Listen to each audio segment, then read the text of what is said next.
Great. Thanks everybody for joining us today.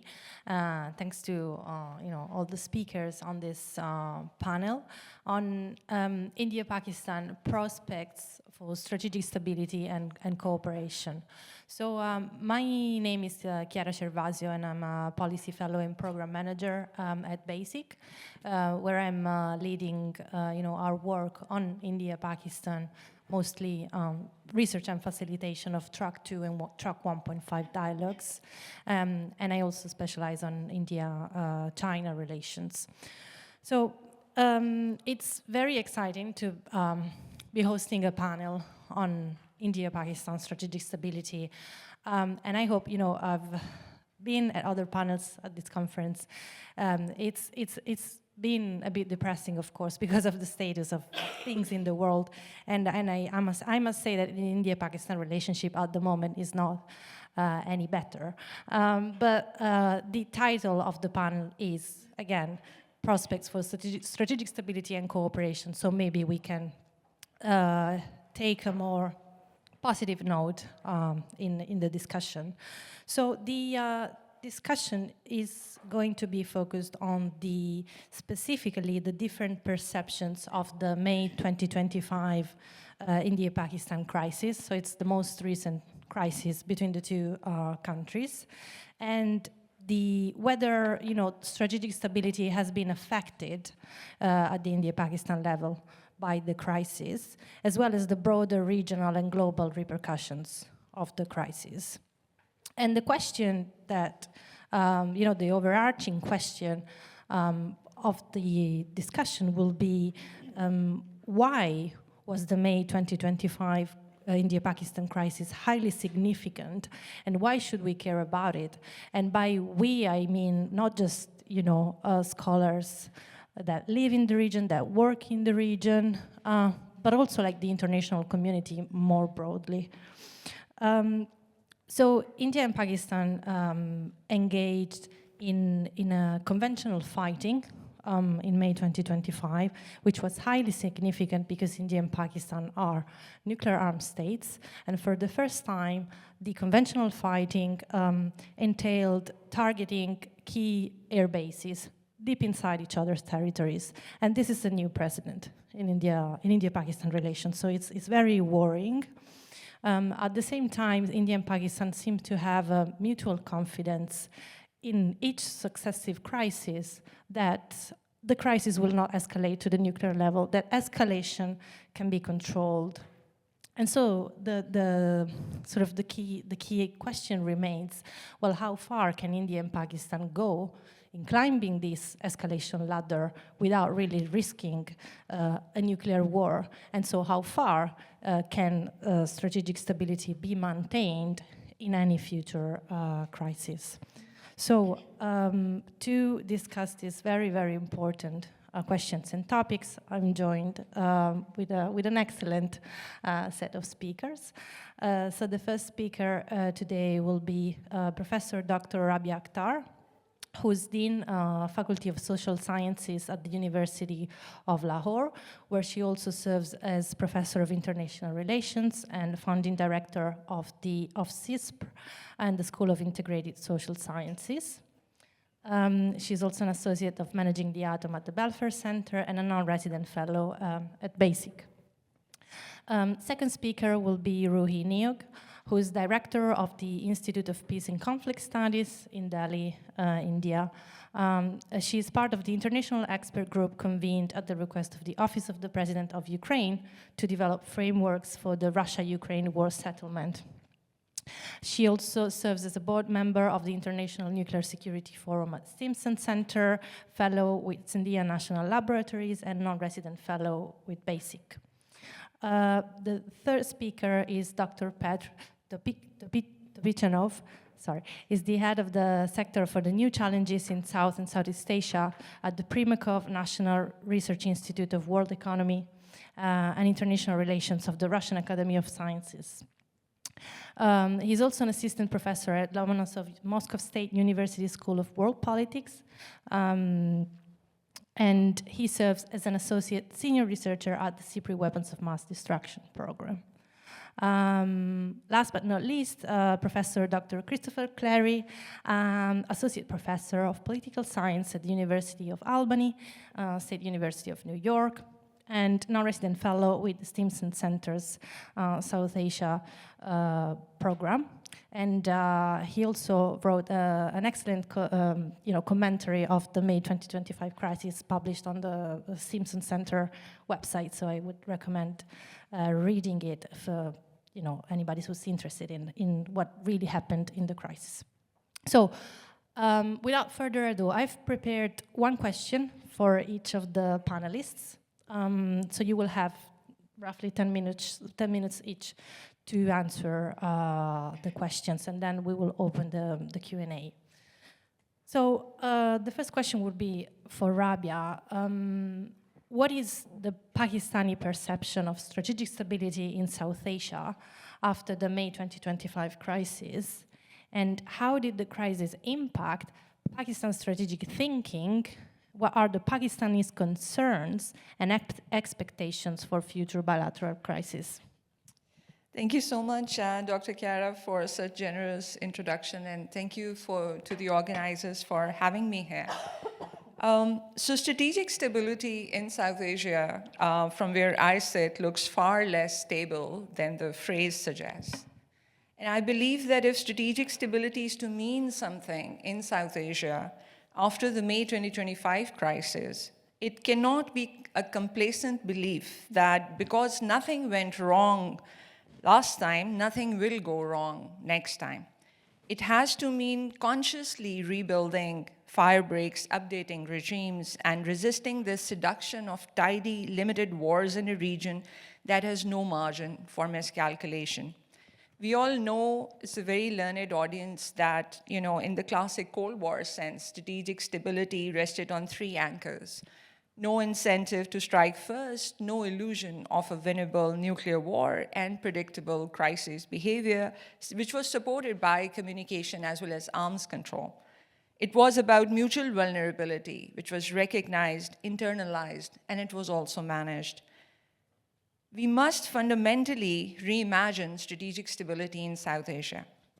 It can, like I said, no longer be treated as numbers game of warheads and delivery systems.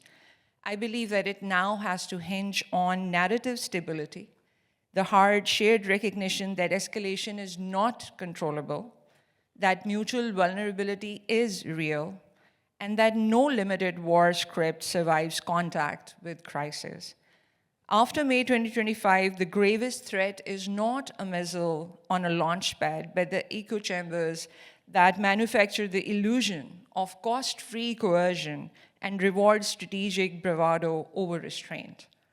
If one side's political leadership, media ecosystem, and strategic community continuously tells themselves a story in which escalation is controllable, thresholds are elastic, and the other side will always blink, that narrative begins to function like a capability. So I'm not saying that India and Pakistan need to have the same story. Narrative stability is not equal to agreeing who won. It is equal to agreeing what is too dangerous to try. India and Pakistan will always have competing victory claims, and it's perfectly fine to have that. That by itself is not a fatal exercise. It becomes destabilizing when one side's domestic narrative says, we proved that limited war is safe, that media and politics celebrate risk-taking as cost-free, and the next crisis is calibrated on that illusion. So narrative stability means that there is still a minimal shared understanding that, number one, nuclear thresholds are real. Number two, counterforce fantasies are dangerous. And number three, certain forms of coercion carry unacceptable escalation risks. And if that thin consensus erodes, the hardware of deterrence is not going to save you. So May 2025 showed us quickly how disinformation, triumphalist messaging, and selective leaks can manufacture the illusion of dominance and safe limited war.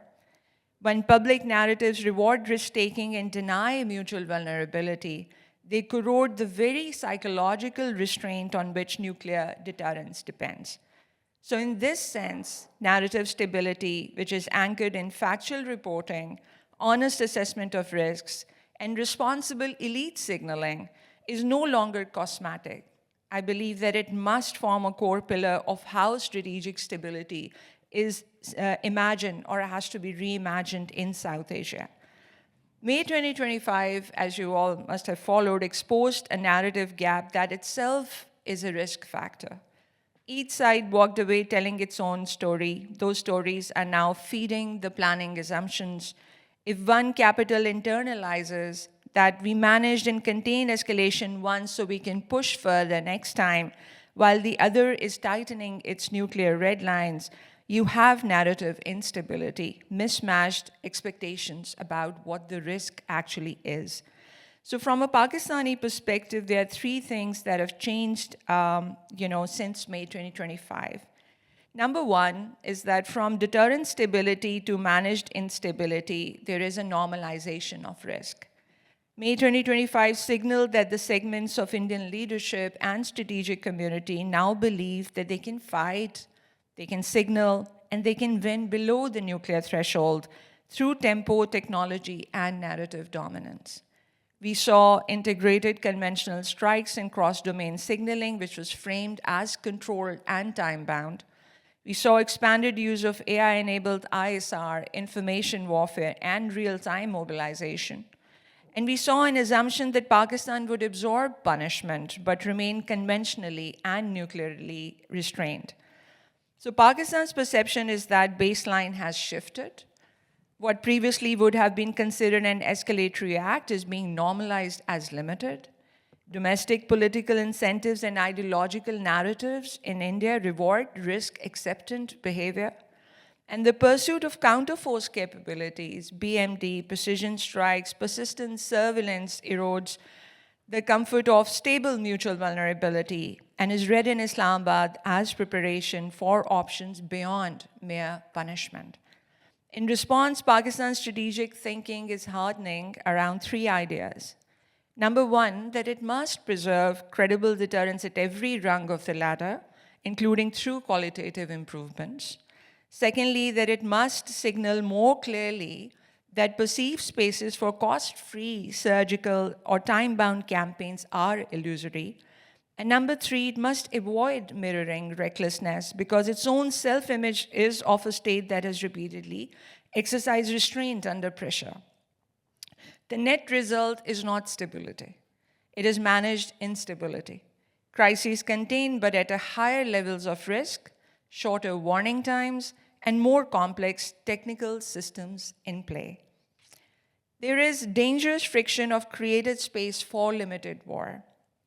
From a Pakistani lens, what has been created is not space, but strategic ambiguity with thinner margins of error. So there are three aspects that are worrying. Number one, there is compressed decision time. AI-enabled ISR, faster strike options, and digital fog shorten the window for verification and diplomacy, and leaders are asked to make nuclear-adjacent judgments in hours, not in days. Secondly, there is entanglement. Conventional and nuclear assets, dual-use platforms, cyber operations are bleeding into each other. What one side views as a conventional move may be read as a step towards counterforce by the other. And thirdly, escalation of expectations. If one crisis ends without catastrophe, political and military elites may conclude that the model works and push a bit further the next time. So for Pakistan, the lesson is stark. If India internalizes May 2025 as a proof that limited war is feasible, the long-term risk of uncontrolled escalation increases, it does not decrease. So I would like to just end by making some comments about, are there still some pockets where India and Pakistan can work together? I do believe that we can rebuild crisis communication infrastructure, modernize hotlines that are actually used and not just sitting there, protocols for rapid clarification of disinformation and cyber incidents, quiet understandings of what will not be targeted leadership, NC3, early warning. Secondly, we can revisit and update regional CBMs for a text-structured environment. Pre-notification and transparency, not just for missiles, but also for hypersonics and major exercises involving dual-use systems. And we can also explore Track 1.5, Track 2 dialogues on AI, autonomous system, space assets, before they are fully baked into war plans on both sides. We can also re-anchor strategic stability in responsibility and not bravado. Both India and Pakistan have an interest in preserving mutual vulnerability at the strategic level while competing below it.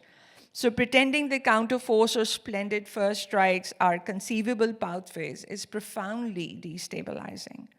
And here, the European and broader international actors can support both countries with frameworks that speak in terms of responsibilities, in declaratory policy, targeting choices, escalation control, instead of rewarding maximalist narratives. So Pakistani perception after May 2025 is that deterrence did hold, but at a worrying cost. The crisis has exposed a mindset across the border that is more risk tolerant, tech confident, and politically driven than before. Pakistan's strategic thinking is shifting toward reinforcing deterrence credibility at all levels while warning that routinizing limited war is unacceptable and unsustainable. And lastly, for future crises, the expectation is they will come, they will be faster, and without deliberate efforts at nuclear risk reduction, one of them will outrun our assumptions. I'm sorry to end it on such a morbid note, but that's the reality. Thank you so much. Thanks, Rabia. Yeah, I do agree that's the reality that we should be mindful of and work to prevent that. So, of course, thank you for your outline of the Pakistani perception. Now, turning to Ruhi. So, what is the Indian perception then of strategic stability in South Asia after the May 2025 crisis? What was the impact on Indian strategic thinking, and what are India's concerns and expectations for future bilateral crises? Thank you, Chiara, and thanks also to Rabia. Rabia is always a tough act to follow. But let me preface this, and thank you also for those excellent questions, Chiara. Let me preface this by saying that Rabia and I were just chatting before this began, and we were expecting no more than perhaps 2.5 people to show up for this session because the emerging technologies session is underway simultaneously. So this is I think, very encouraging. So let me begin, by perhaps taking a step back and saying that to your primary question, Chiara, if we want to look at what India's post-crisis takeaways might be, it is of course useful to take that step back and look at events pre and during the crisis as well. And to do this for better clarity, I would disaggregate it into the what, the why, and the how, right? So from an Indian perspective, the what, of course, I'm sure you're all familiar with this, is Operation Sindoor, right? India's playbook through Operation Sindoor in response to the Pahalgam terror attack. And I feel like in many ways, my remarks are going to segue very nicely if in opposition to Rabia's, as they usually do. And the why, therefore, would be the factors that would have precipitated the decision to mount Operation Sindoor as a response. Now, I will talk us through the what and the why, and I'm constantly referring back to my notes because I'm mindful of the time, and I don't think I'll have sufficient time to come to the how, but I think we can circle back to that when the discussion comes around. So coming back to your questions, Chiara, I would say that the most significant takeaways for India, at least in the context of my remarks, because I am looking at the what as Operation Sindoor, these takeaways are going to be insights with regard to doctrinal evolution, right? And the theme or the question, or rather at least one theme or question that in my view is central to all of this, is that India would have considered how to effectively coerce behavioral change, right? But without causing instability, right? And one, I suppose, is connected to the other. I do want to note here, though, that I think this links back to Rabia's remarks as well. I wouldn't assume that destabilizing the status quo would necessarily automatically beget instability, right? That said, if instability is indeed one of the likely outcomes, then if I were a strategist, I would be doing a cost-benefit analysis of my objectives. I would be looking at the pathways that I've chosen to get to those objectives, right? And my decision-making calculus, therefore, would be informed by these elements. So going back to this theme, which is testing the possibility of inducing behavioral change without destabilizing. Now, at this stage, we've had several experts already offer up the analysis that fundamentally what India was trying to do through Operation Sindoor was to test escalation thresholds, right? This is an assessment that I would entirely agree with. So essentially what Operation Sindoor was, and what this means is that this particular I suppose Pakistan would see it as military adventurism, was or is, a sort of a set of calibrated military responses. Now, the objective through these responses, or through, I suppose, this one-stock response, would be, to punish, going back again to Rabia's point, and potentially to alter adversary behavior. But, very importantly, to do so without provoking full-scale war, and certainly without breaching nuclear thresholds, right? And therefore, you find the deliberate use through all Indian government statements, all official statements, and you see this then amplified by the media.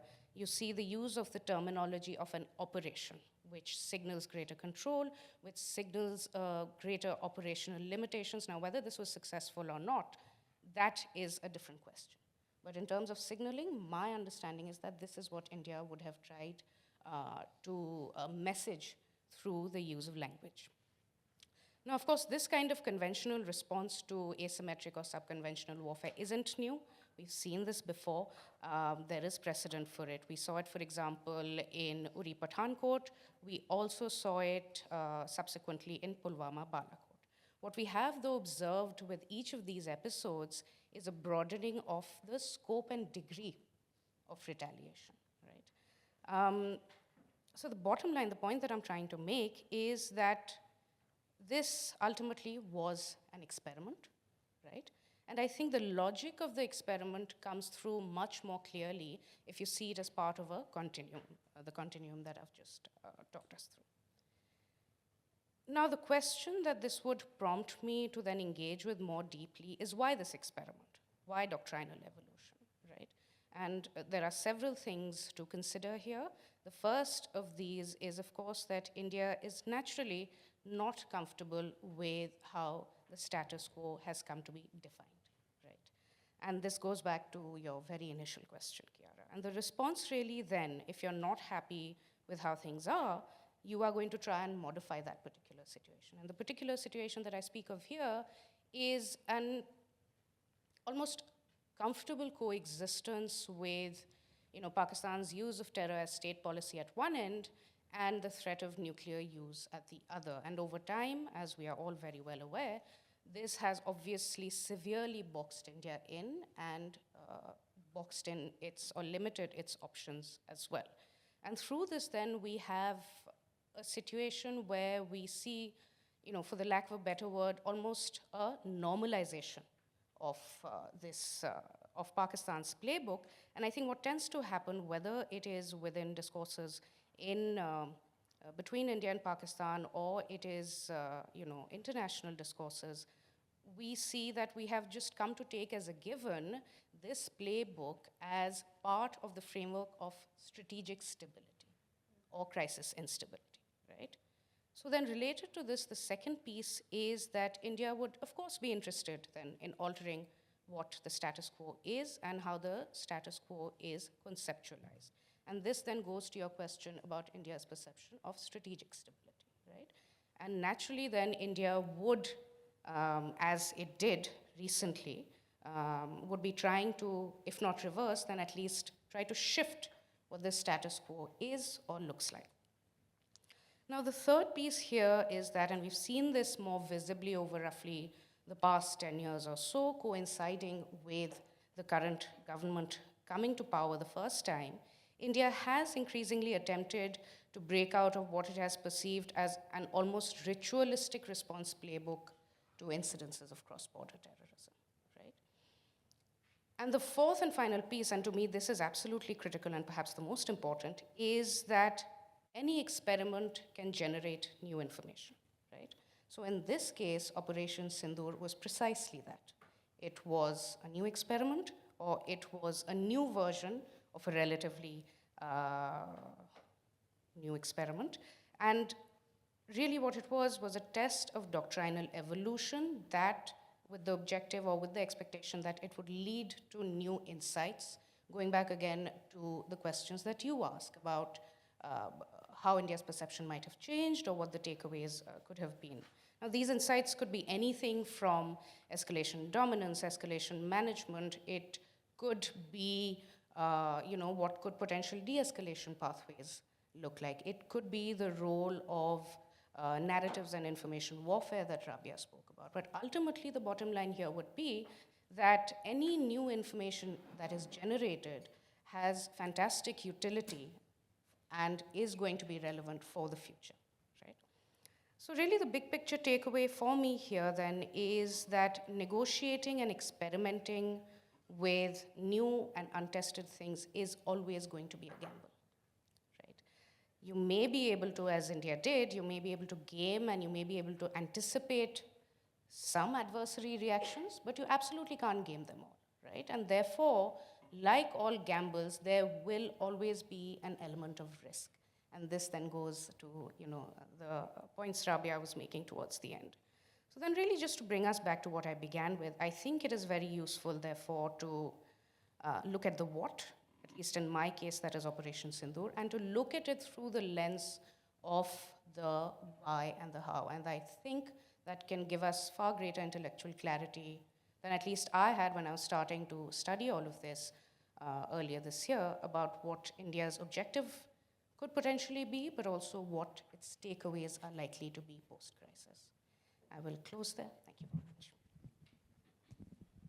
Thanks very much, Ruhi, for your balanced assessment. I think you raise a very important point about there being a playbook of crisis instability as fundamentally characterizing strategic stability in South Asia, and in that I think you and Rabia agree in terms of strategic stability having been characterized in this way in the region. But then the question is, how far is this sustainable given the rising, conventional exchanges and escalation, climbing the escalation ladder?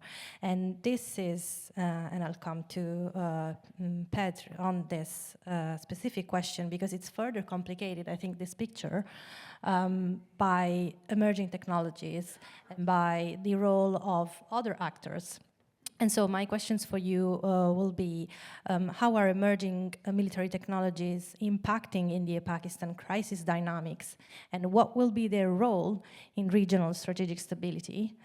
And are technology transfers from China, Russia, and the United States impacting on such dynamics? Chiara, thank you so much for kind introduction and these questions, and of course thank you for inviting me for the conference, the leading event in the field. Before I begin, I want to express condolences with the victims of the two blasts yesterday and today in Delhi and Islamabad. It reminds us that strategic stability is not challenged only by state actors, but also by non-state violence and hybrid threats in India and Pakistan and other countries in the region. Terrorism, hybrid warfare, combining conventional cyber informational tools have become persistent features of the India-Pakistan juxtaposition. But to understand regional dynamics, it's better to move beyond the notion of South Asia. The framework of South Asia ignores two critical dynamics. First, of course, China's entanglement in the region through military, economic, and technological cooperation, and not only with Pakistan, but with others as well. And technology transfers, the second dynamic, technological transfers from external powers, accelerating military modernization, and some people would say military race, arms race, or competition between India and Pakistan and others. And I would show this by example of 3 cases, how emerging technologies and external impact influenced the strategic stability situation in the region. 2016, surgical operation over the line of control. 2019, February, Pulwama-Balakot crisis. 2025, May, Operation Sindoor. All these crises were related to Kashmir, terrorism, and also all of them happened under the shadow of nuclear weapons. That is why there is a direct connection to nuclear dimension. So 2016 surgical operation, by the way, not confirmed by Pakistan, it's important to highlight here, happened after the terrorist attack in Uri. And this operation included not only the ground operation, but also the use of Israel-made drones, Heron and Searcher, for the reconnaissance mission, and at least one satellite by India, Cartosat-2C, for supporting the mission. Pakistan allegedly used the Shahpar UAV to observe the situation in the border region during the crisis. And this platform was deployed in the armed forces in 2013 and already developed and have now more than 2, probably 3 modifications. So it's the initial stage of development and use of these emerging technologies in the combat situation. More complicated and more advanced situation happened after the terrorist attack in Pulwama, Kashmir. I mean the Pulwama-Balakot crisis of 2019. India had an airstrike, what was important, against the target in Balakot, which is Khyber Pakhtunkhwa province. It's not technically Kashmir, as Kashmir under the control of Pakistan. So it expanded the area of confrontation. And the second important thing happened during this crisis, that during the crisis, nuclear submarine Arihant was in a status of combat patrolling. Again, for the first time in these cross-border conflicts and tensions between India and Pakistan, it was a very clear and close link to the escalation ladder, confirmed after that by Pakistani speakers and by some Indian experts. So during this crisis, both sides used reconnaissance and surveillance drones, dozens of them now, so more than in previous crises. India's RISAT satellite and other space capabilities supported mission with intelligence, surveillance, and reconnaissance tasks. And also, what was important, that this year, it was an early stage of deployment of the Indian's Army's command, information, and decision support system. So an integrated system to help armed forces and different groups in the armed forces to perform their tasks during conflicts and in a peaceful time. Also, after the crisis in the same year, 2019, India established the Defense Cyber Agency of government of India to address the growing threats in cyber domain. It highlighted that this crisis happened not only in the area of military use, but also in cyber domain, and India decided to institutionalize cyber capabilities to help facing challenges in this area. So, and now to the crisis of 2025, post-Pahalgam Sindoor operation. Happened after the Pahalgam terrorist attack against tourists. So now the strikes involved already at least 3 military bases in Pakistan, including in Rawalpindi, very close to decision centers, including very close to nuclear command and control. And after the crisis, many Pakistani experts and authors in their public statements highlighted that nuclear deterrence was re-established.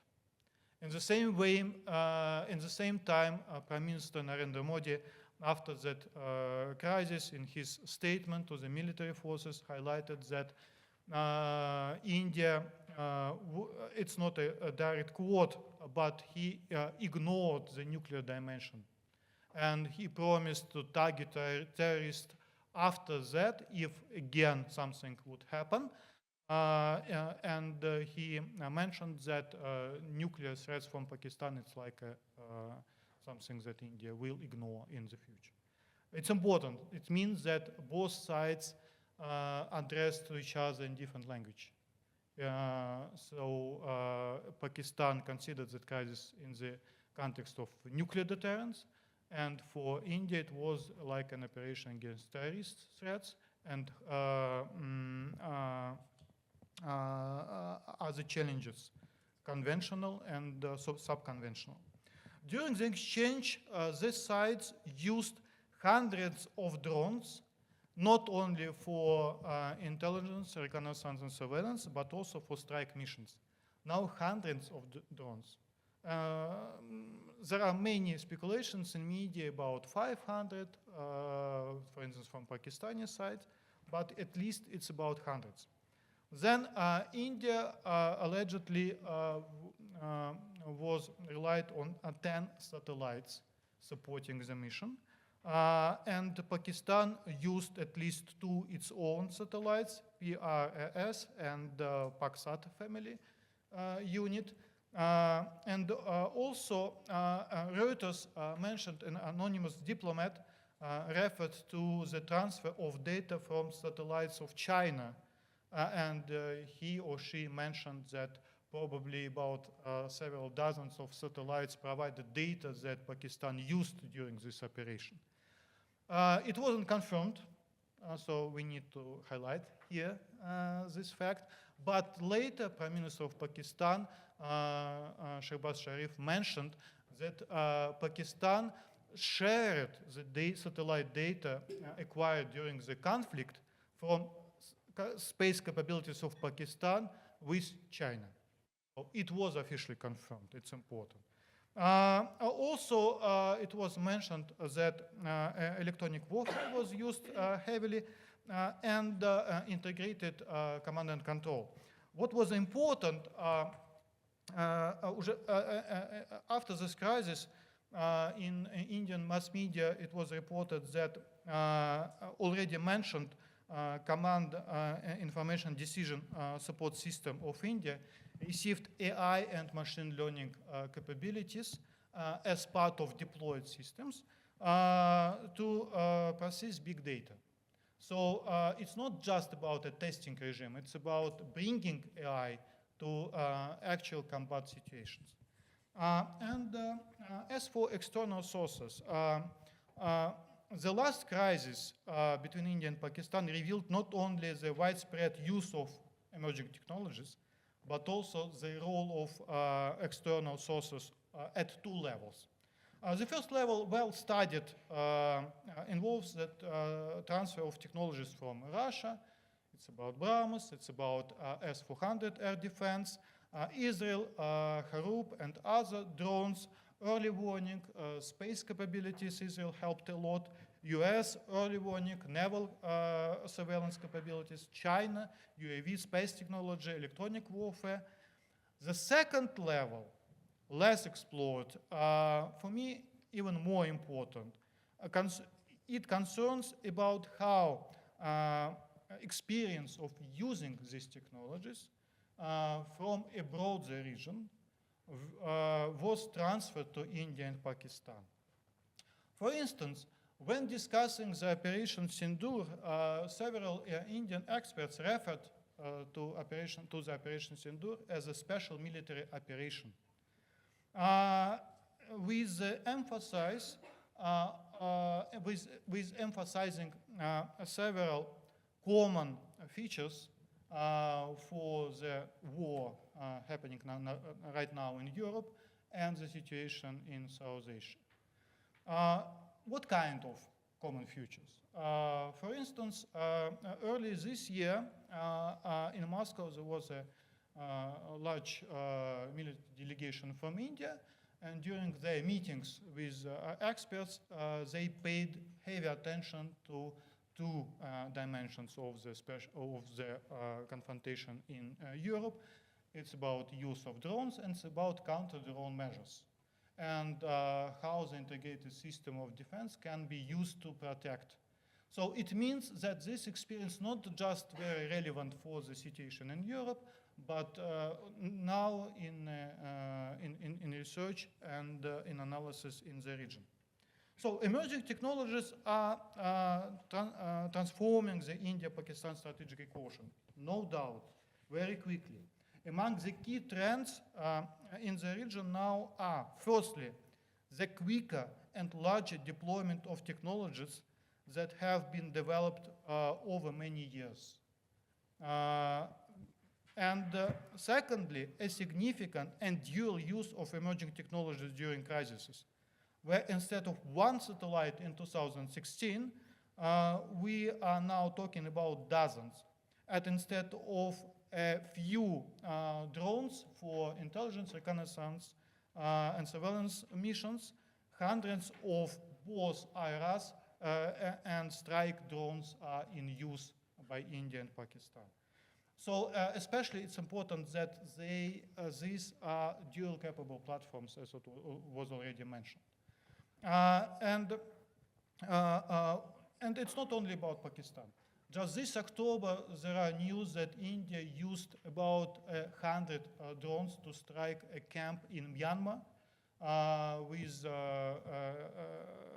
insurgents that destabilizing the northeastern part of the Indian region. And finally, South Asia as a region continues to fragment as nations seek technological alliances abroad, including not only hardware transfers, but also technologies, concepts, and experience transfers.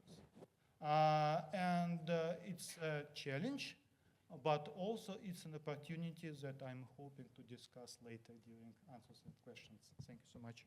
Sure, thanks you, Peter. That you made some very, very important points. South Asia, and then the crisis has been, I think,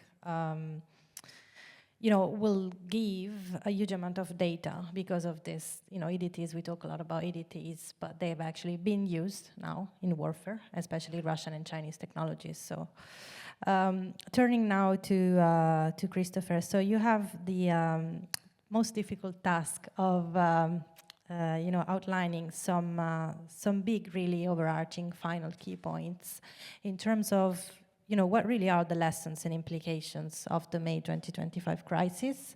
If you can focus on the bilateral level, but also on the regional and potentially global levels as well. Hi. Thank you.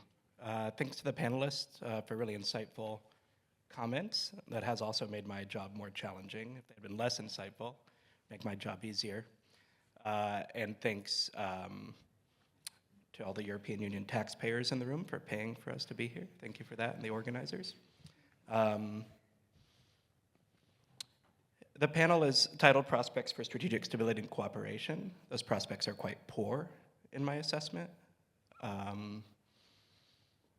The only silver lining is that you have very strong leaders in New Delhi and Islamabad/Rawalpindi who have the autonomy, they have the political space, if they so desire, to pursue a different path.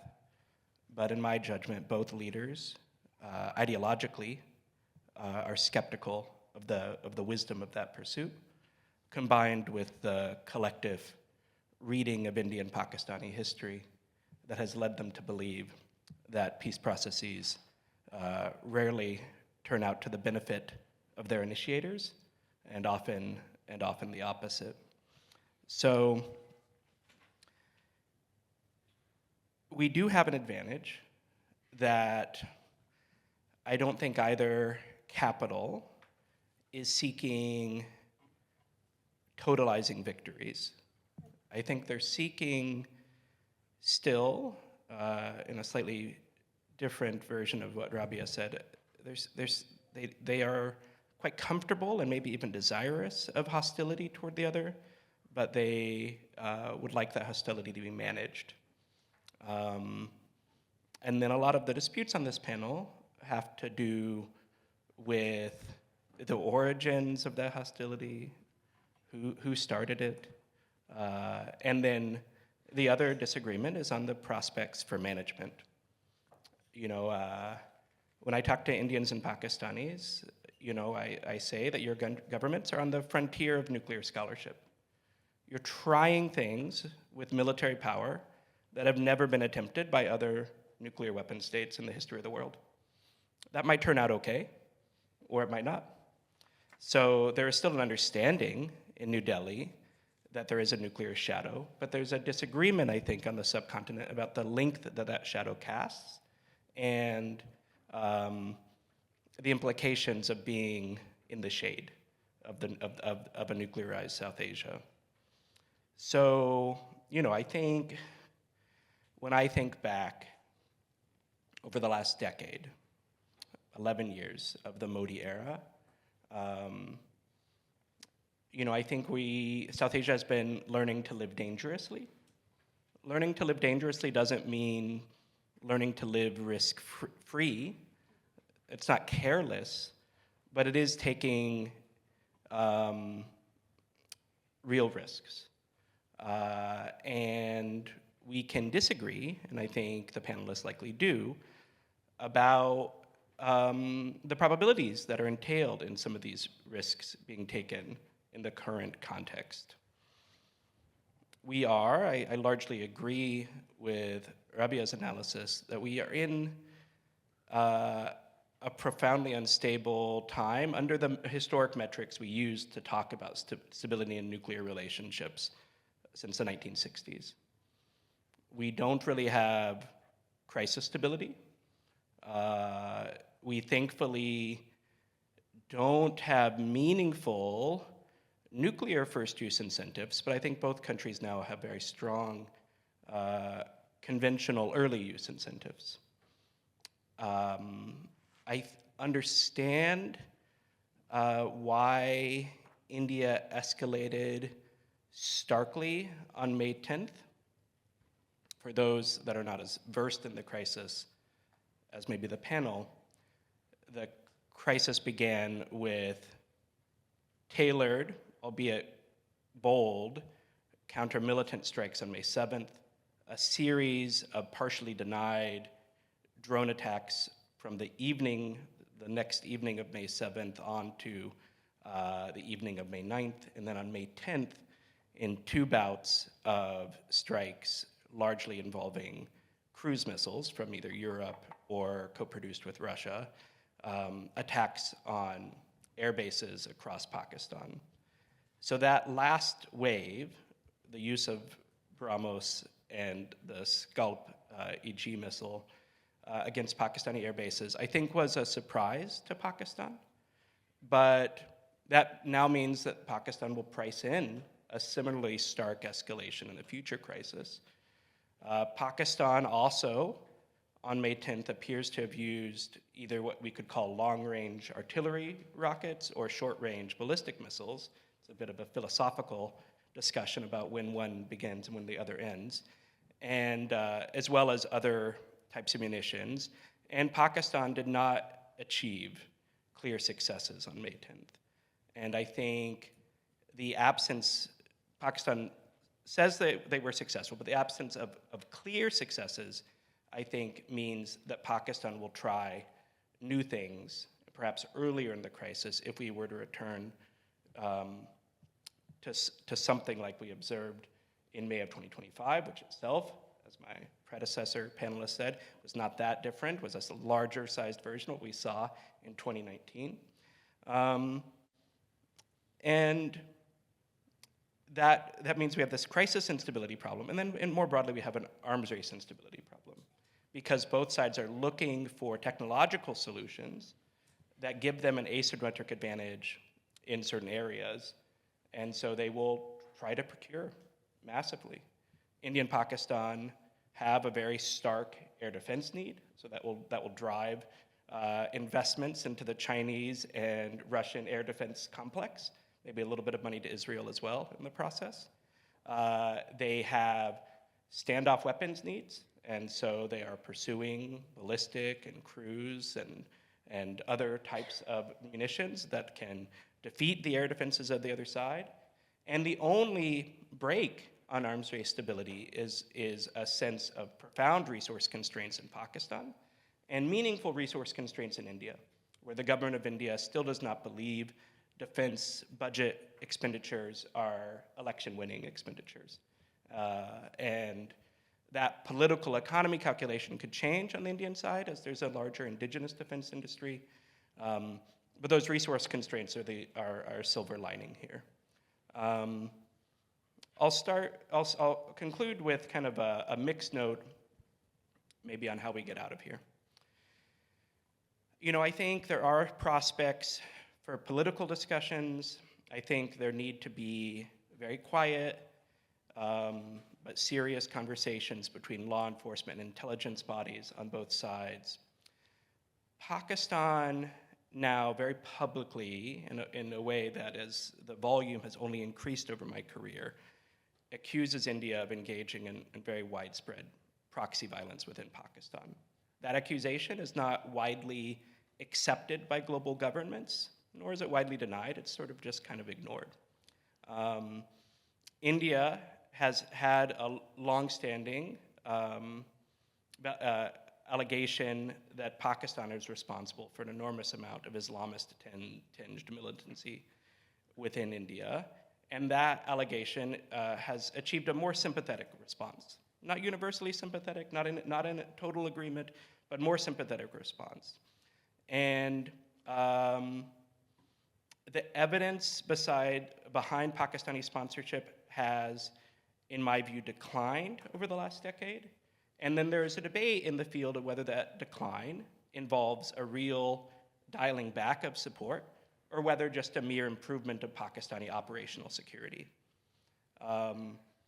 I think for both countries' public narratives, it would be helpful if they could provide as much information to friendly governments to try to convince them of the righteousness of their claims.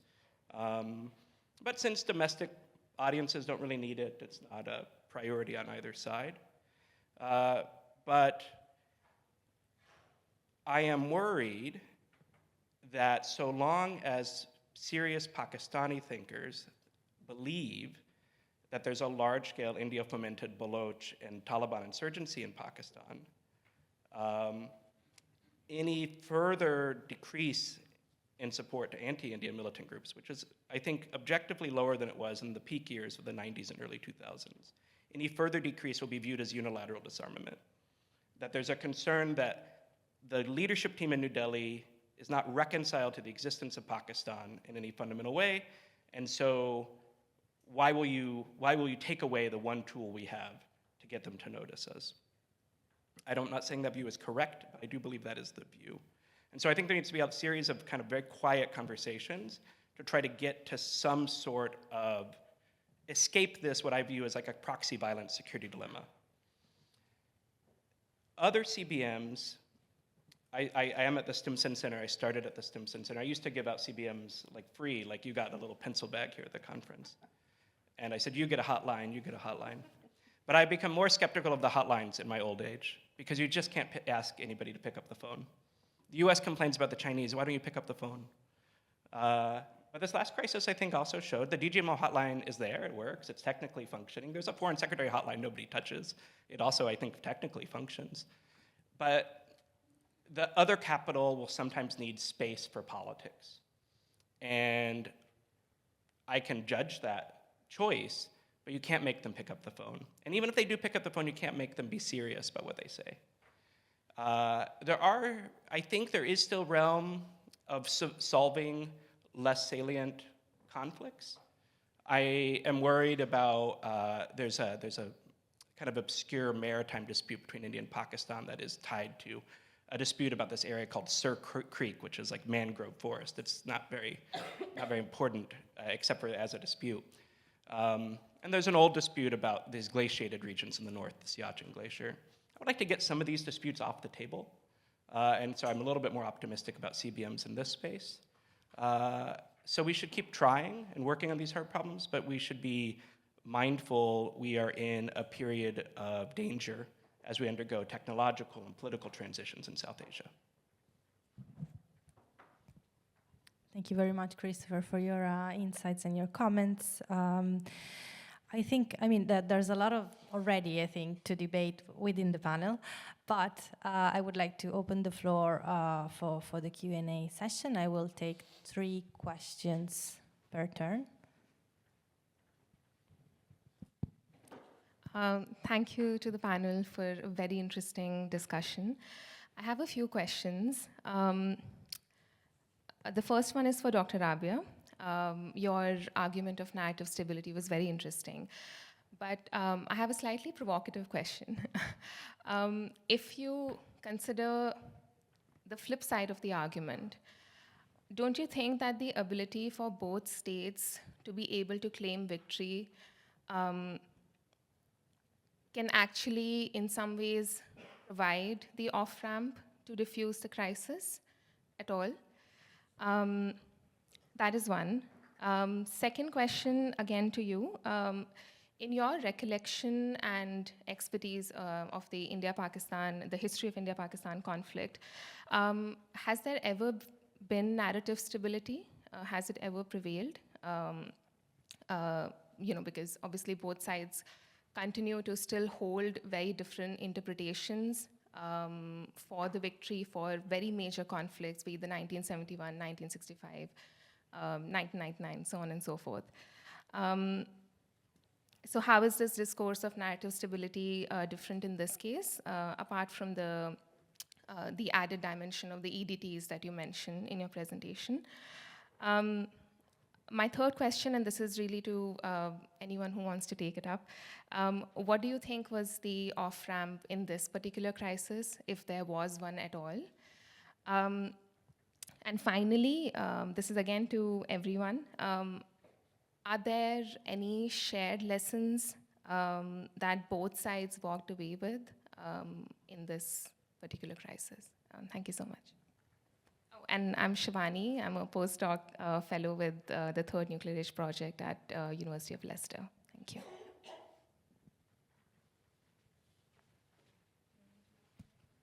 Yes, we're collecting, I think, one more question over there. Thanks so much, Shivani. Great set of questions. Hi, I'm Toby Dalton at the Carnegie Endowment.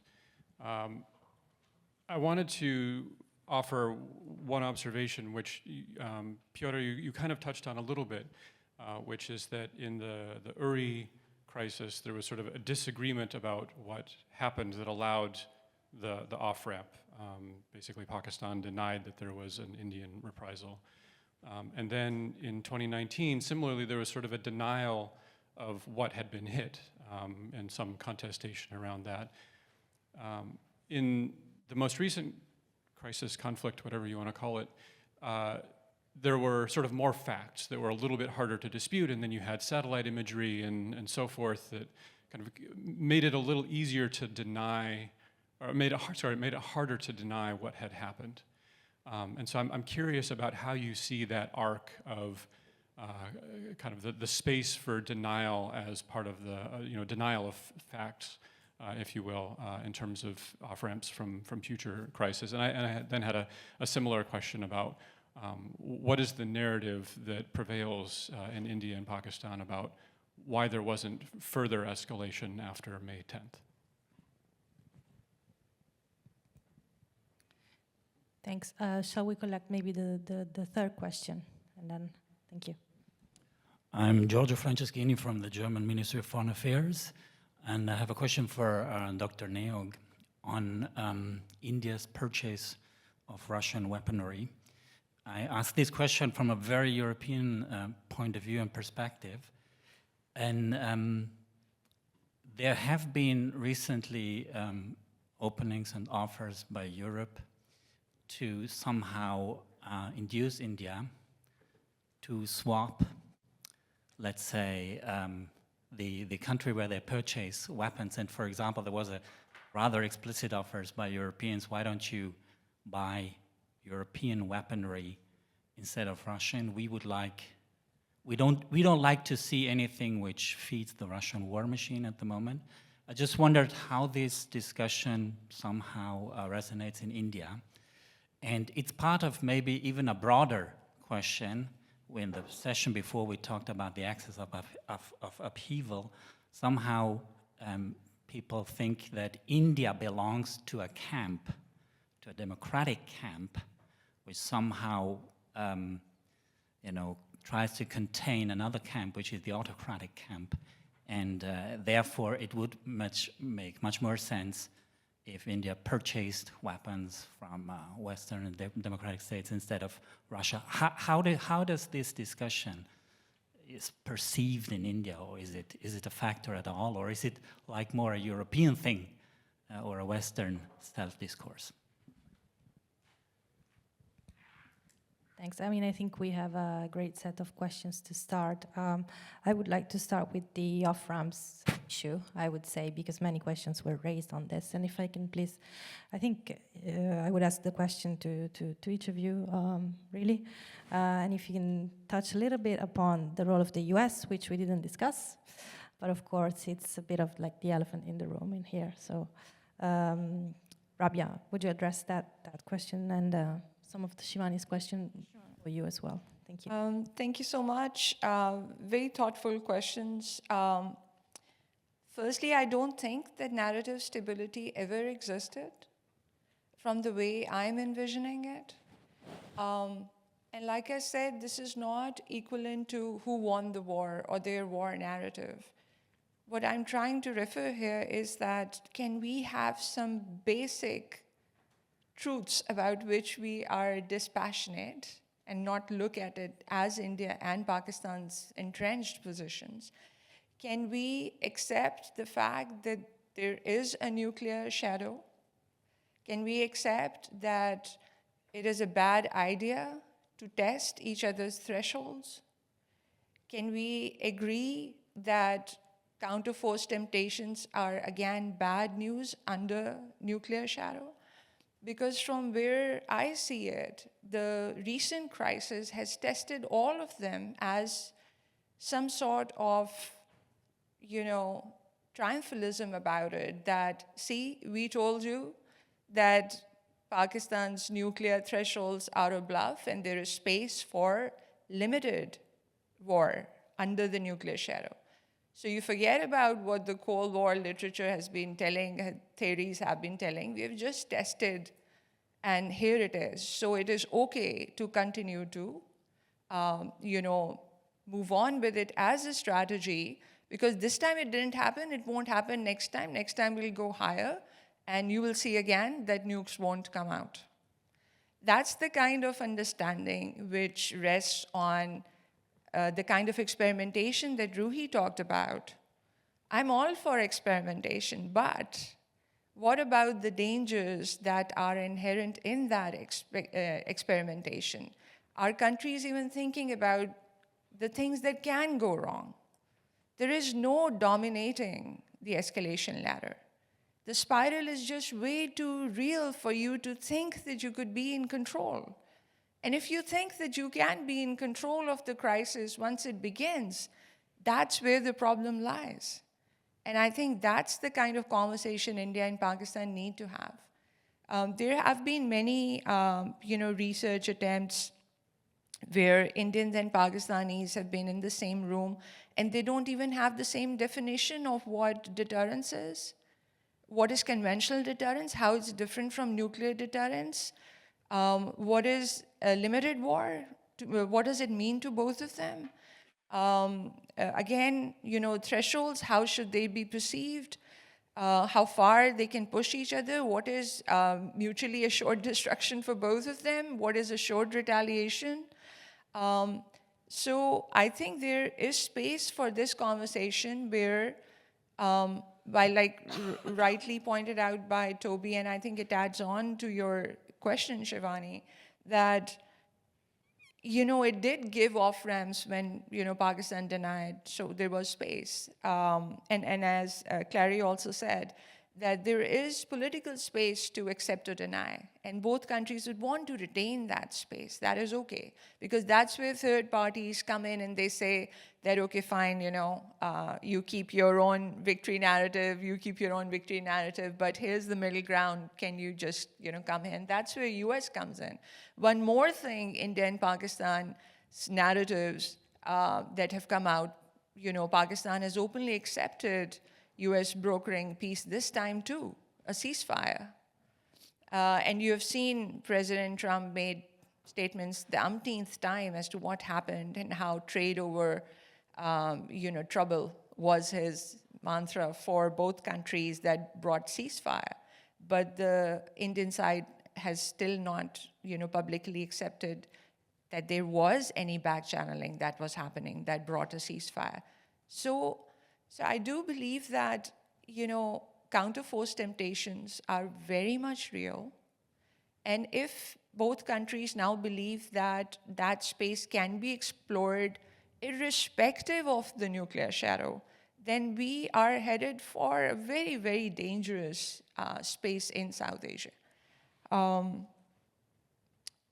think this is where I would like to end, and maybe we can have further conversation. Respond to. Thanks for your questions, Shivani. You didn't pose it to me, but I will attempt to answer it anyway. And I think Rabia has pretty much covered all of it. But I think if you were to ask folks in India, they would tell you, one, of course, President Mr. Trump has traveled extensively all across the world saying that he mediated the 1,000-year-old India-Pakistan conflict and has brought a ceasefire between the two countries. And some part of this may very well be true because, of course, I'm sure there are conversations happening, but I'm not entirely sure that what he's saying is an accurate reflection of reality. And connected to this is also Toby's point about how the space for conflicting victory narratives has, I would say, reduced with this particular crisis, because I think one of the things that I observed as a takeaway from Pulwama Balakot was during the press briefings, you would have noticed that this time India was trying, or rather was using visual narratives, visual proof to back up its claims. And what that does, as you said, Toby, is it generates more facts. And then it becomes difficult, those facts make it difficult to have conflicting narratives that will allow you an off-ramp. In India, the understanding, it is very clear, well, in terms of the discourse, that there was an outreach from Pakistan. It's not even called a ceasefire, it's called a ceasefire understanding. Again, going back to how important language is, and that the Indian DGMO picked up the phone and a ceasefire understanding was reached. So you see here also that there is a distancing from the political level, that this was something that was limited to an understanding between, the highest levels of military contact between India and Pakistan. So of course, here again, you see different takeaways or different narratives. I'm not going to comment on which one is reality. We all have our own versions, but I'll leave it there. Thanks.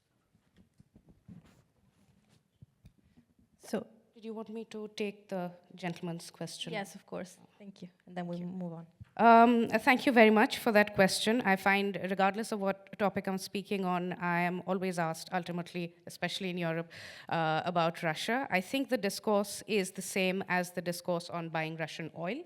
And I think the big picture of this is India's pursuit of strategic autonomy. I would agree with you that India's prospects, its place in the world, ultimately are within the confines of the liberal international order, but I think it is not so easy to imagine a situation where you would overnight disengage from a strategic partnership that is very old and one that you assess as critical based on your requirements, whether it is with regard to your defense management. You have two borders, you have two neighbors that are nuclear armed, you have disputes with the both of them, or with the question of oil, right? One of the words that comes up frequently when accusations of, India feeding the Russian war machine are brought up is one of Western hypocrisy and double standards. Of course, I recognize a lot of this is rhetoric. It's not my business to, advocate for rhetoric. But I would see it in the context of India consistently attempting, through the history of its foreign policy, to have independent decision-making ability when it comes to foreign policy. I think the relationship with China and its practical utility goes beyond, for example, its defense requirements. China is a very important variable in this equation, and India's objective, therefore, would be to manage all of these relationships. And the term that is fashionable now within the Indian foreign policy establishment to define this is multi-alignment, which in my understanding is really a version of non-alignment. But to maintain not equidistance, but distance based on the necessity and the requirement of that particular actor. I hope that answers your question. Thank you. Yes, if you could also comment on the off-ramps. I think that's the overarching theme of the question. So what was the off-ramp? If I may, I would address the question by Toby about space of denial of facts. If to compare all these crises, 2016, 19, and 25, I don't see that the situation is better now than before. The denials are in the same or even in a larger form now between India and Pakistan, but there are several interesting things happening in the context of this crisis. The first thing is that this year we observed very active role of non-state media, including, I was surprised that important central newspapers and TV channels spread not just inaccurate information, but just clearly false information.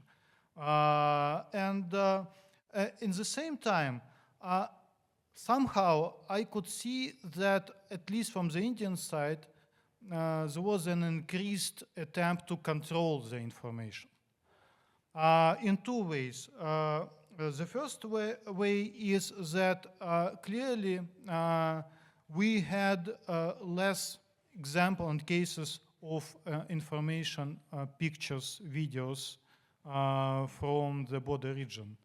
Somehow, I don't know, but it seems to me that the authorities contacted and dealt with this issue. Also, I could see that a less number of experts addressed this issue during the crisis. So I don't know what was like their own reaction to the moment, or it was like a more coordinated effort.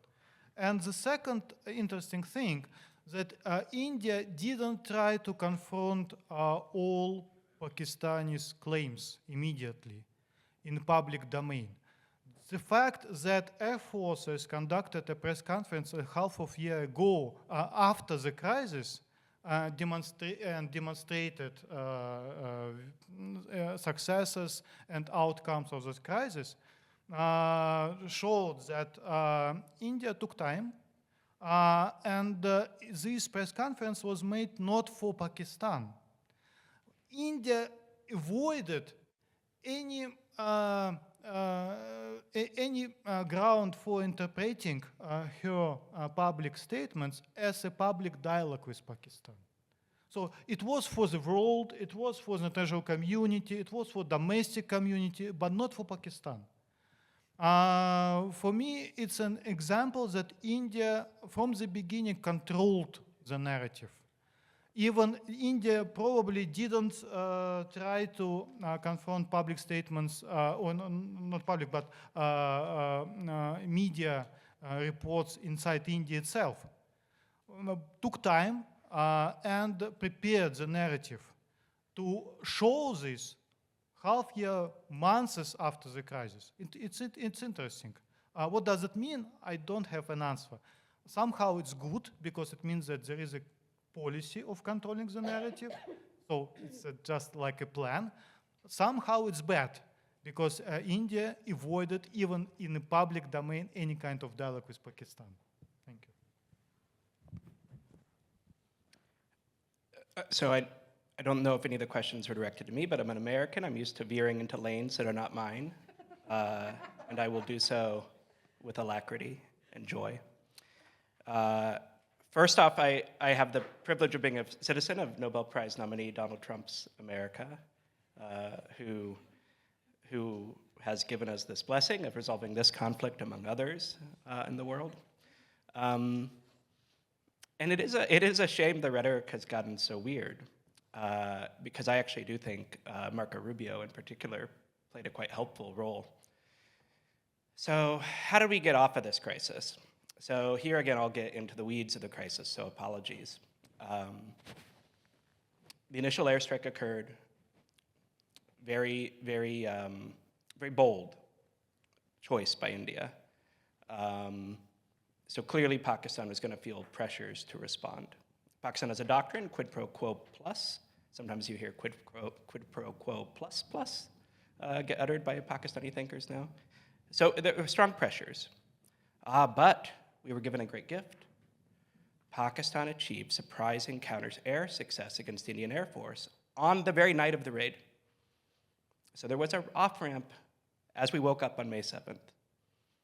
And it may not have been even apparent to the Pakistanis, the level of counter-air successes they had. India used war secrecy to shut down reporting on its side. We kind of saw in real time the Hindu, a very respected Indian newspaper, had to pull back a report kind of detailing some of those successes. But it was quite clear by the middle of the day, because AP, Reuters, other places that were less prone to Indian pressures reported that there had been some successes. Pakistan obviously had some electronic signatures of that. But Pakistan didn't declare victory and opted instead to launch these drone operations against Western and Northern India. And then it did this additional thing that denied it was doing them. It said, we don't know what you're talking about. And I don't think we understand that choice. It will take a while, I think, for Pakistan to kind of admit what happened there and what the strategic logic of denying an attack was.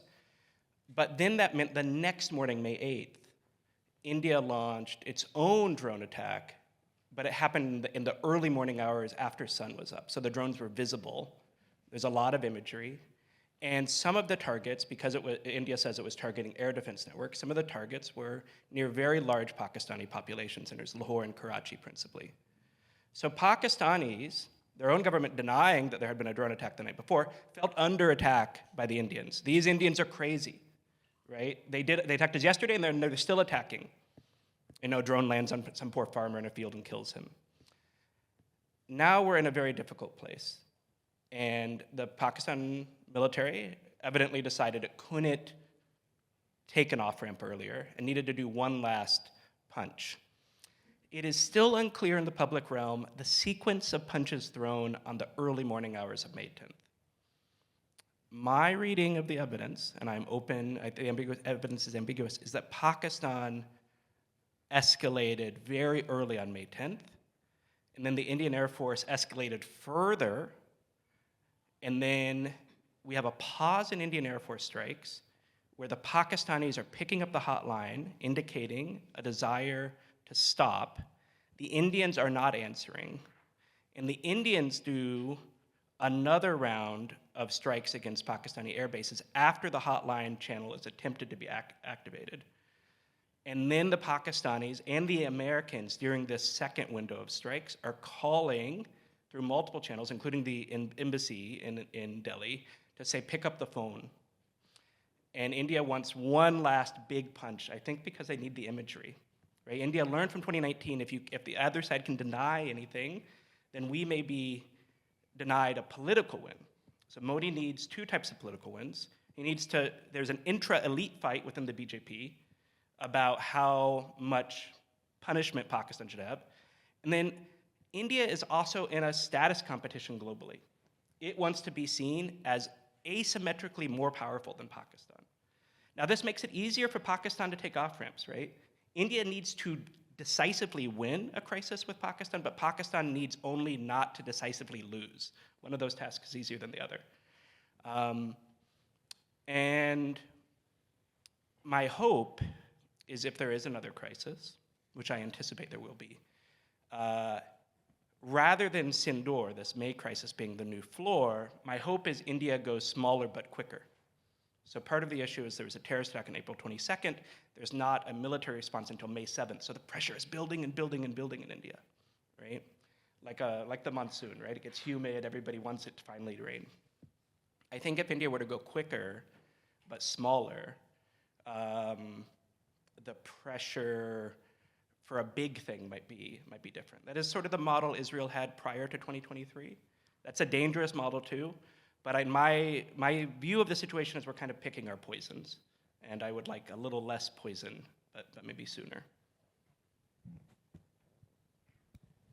Thank you so much, Christopher. So for dissecting the crisis for us, it was very helpful. I think the issue here is about the broader issue of escalation dominance or escalation control. I mean, I heard that escalation dominance as a terminology is not commonly accepted, so maybe we can talk about escalation control, but still, the problem is that both sides want to control the escalation. They want to have sort of the last word, right, in the crisis.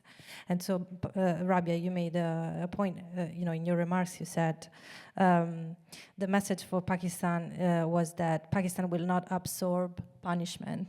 So that explains, the question then is, and it becomes, what exactly is meant by that in terms of, well, will Pakistan defend itself and in which ways, as Christopher was mentioning, could have stopped at some point, or do you mean not just defensive but also kind of offensive operations? So I think these are some of the key questions that we need to think about for future crises. And then on the Indian side, again, how far can India go in escalating? And the strikes, the Nur Khan bases were quite, going up in the escalation ladder, as we discussed. Where the base is not far from the SPD. So I mean, I think we've raised more questions than answers, really. But it's been a very fascinating discussion. We still have a few minutes left, so I'm happy to take another one or two questions. Francesca?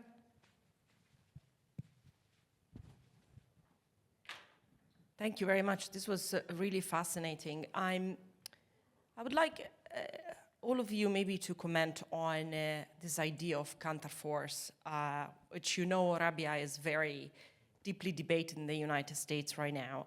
I mean, there are two schools of thoughts, right? One is you can't control escalation, therefore you are not getting on the escalator, or you get on the escalator, but you just create more steps and more rungs, and more flexibility and more options, right? And the United States seem to go towards the latter because just avoiding escalation just doesn't seem feasible.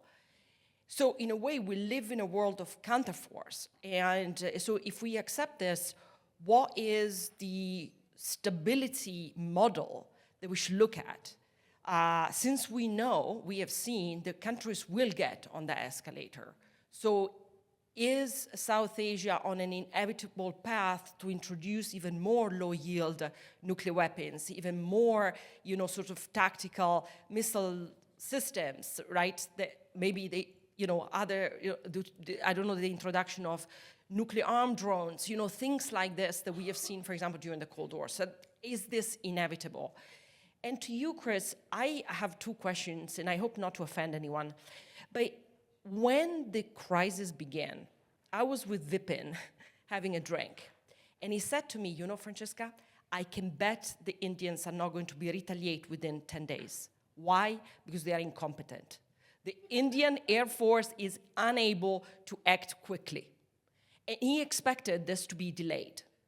So to both you and Ruhi, it would be fine to go first and go quick if you know that you can do it. Was it a question of technical competence that prevented the Indians from going fast at the beginning?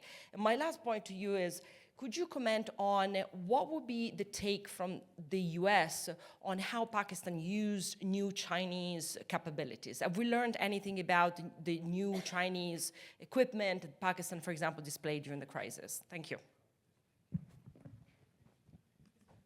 Yeah.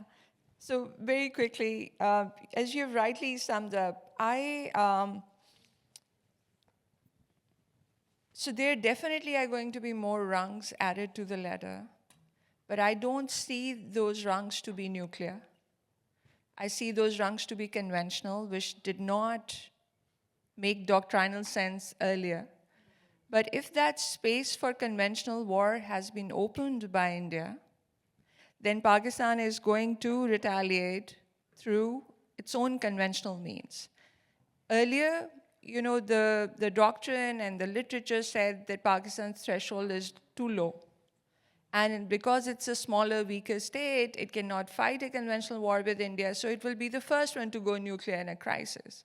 But we have seen that didn't happen in 2019, we didn't see that happen in 2025, and I don't foresee that happening in any next crisis, because Pakistan is going to fight conventional with conventional, and that's the new rung in the ladder that is going to be added, and Pakistan has instituted a rocket force command to sort of delineate this entanglement between nuclear and conventional, and it has actually raised the nuclear thresholds rather than the conventional wisdom of it being lower.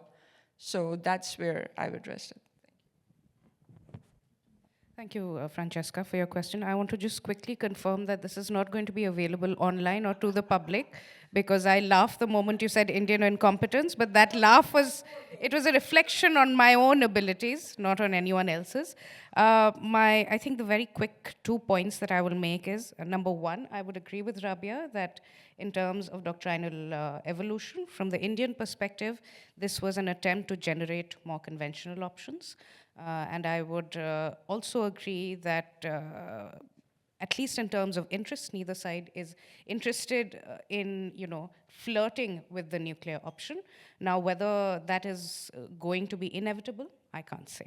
And to your question, Francesca, I would say that this timeline now, the consideration of doctrinal evolution, I think, predates this crisis and predates the events of April 2025. But in terms of the timeline, I can hazard a guess, and perhaps it has to do with decision-making back and forth. This is what we want to do, and therefore this is the timeline that we will require. Thank you.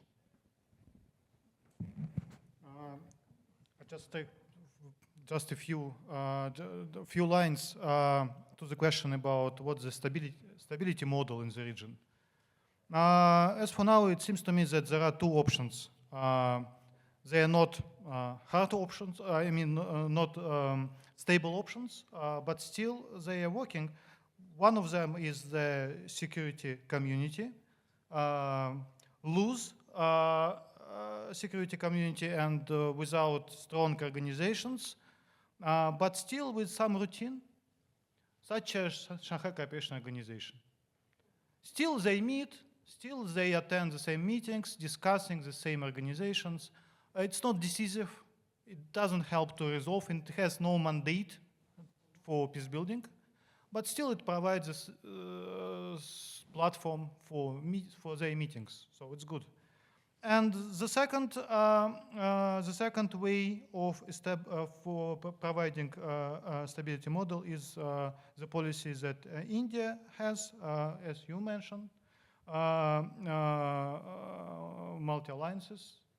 And also Pakistan has the same play, trying to bring more and more countries in the region, including former and close friends of India, like Saudi Arabia, with which Pakistan signed an agreement. So it creates like a net of countries interested in preventing conflicts between India and Pakistan. Influential and important for both India and Pakistan. Thank you. Thanks for the question. So I don't think we learned so much about the Chinese systems. It's often said in the Indian press, we learned that the Chinese systems aren't very good. I think we know that the air-to-air system, the PL-15, when integrated into some broader system of systems, is a formidable air-to-air missile. But what we don't know is how well, really we don't know in the public domain how well the Meteor and other long-range air-to-air systems are, so it's hard to compare the PL-15.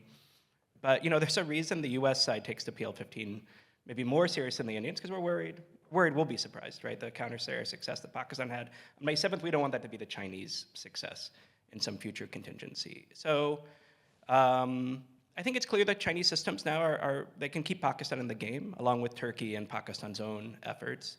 That's notable as we think about China's role in the world. That wasn't always true. China will have a lot of information about how the HQ-9 and the HQ-16 work. The fact that the BrahMos and the Scalp EG got through, I don't think is very injurious to those systems. We knew the Storm Shadow, which is the Scalp cousin, gets through all the time in Ukraine. We knew it was pretty good against Russian air defenses. I don't think we really learned much in that regard. And we know the BrahMos works. We didn't really know that before, but it does. And a hypersonic cruise missile does produce real challenges for air defenses. That's something we theoretically would have known, but now we know it in practice. Neither system is foolproof. We see debris of systems that did not reach their intended target on the Pakistani side. We know those systems also had failures. That debris, I'm sure, is up for bidding for global intelligence communities, as is PL-15 debris on the Indian side. With regards to counterforce, I know all these American counterforce proponents well, and I think in the aftermath of the crisis, it's clear, so Vipin Narang and I co-authored a piece which we titled India's Counterforce Temptations, which we took a lot of flack for. And in the aftermath of the crisis, something Vipin says I agree with is, when we talk to Indians, well, don't tell us you're not tempted at least, right? You're definitely tempted. And you see a lot of temptation spilling out into the public domain after Sindoor.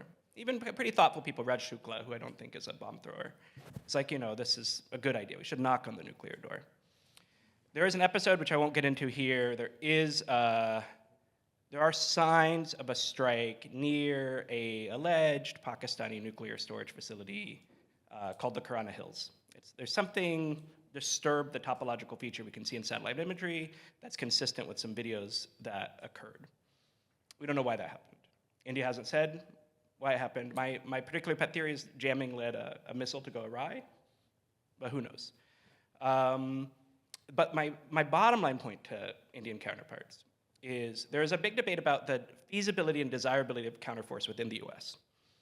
I don't particularly think it's very feasible, but others disagree. But even if the US can maybe pull it off against China, which is really what we're talking about, and to, I guess, Russia, if we can achieve meaningful damage limitation, it does not follow that India is very close to that capability vis-a-vis Pakistan. And in fact, my view of the crisis, one thing we took away, is that I do believe there are precisely 0 targets that were hit in India that were mobile. So there was no evidence India can do dynamic targeting. And if you can't do dynamic targeting, a counterforce effort is just going to kill a lot of your civilians before all said and done, because we have mobile systems in South Asia. So that's dynamic targeting is hard to figure out, and the US did it on the battlefield against militants and others. We didn't do it very well in 91, and I think 91 is kind of the best case scenario. 91, the US and the Gulf War, we basically we blew up a lot of milk trucks and other things in Iraq. That's kind of the best case scenario for India right now. And So I think the temptations are real, and that will push India in certain directions, especially on the conventional side. But I think India has some sense of its nuclear limitations, even as it is tempted, and there will be pressures, I think, to give from the military to give the civilian policymakers options. That I doubt the feasibility of those options. Thank you very much. I mean, I think this brings us to an end. As I said, we raised more questions than answers. We talked about, many things, about narratives, about capabilities, about facts. I think one thing is clear, which is that this May 2025 crisis deepened the space for conventional exchanges in the India-Pakistan scenario. Whether this strengthens or decreases strategic stability is the big question that I think we should reflect upon. But I would like to thank the really excellent speakers and all of you really for asking just the right questions and for listening and for attending this panel. Thank you.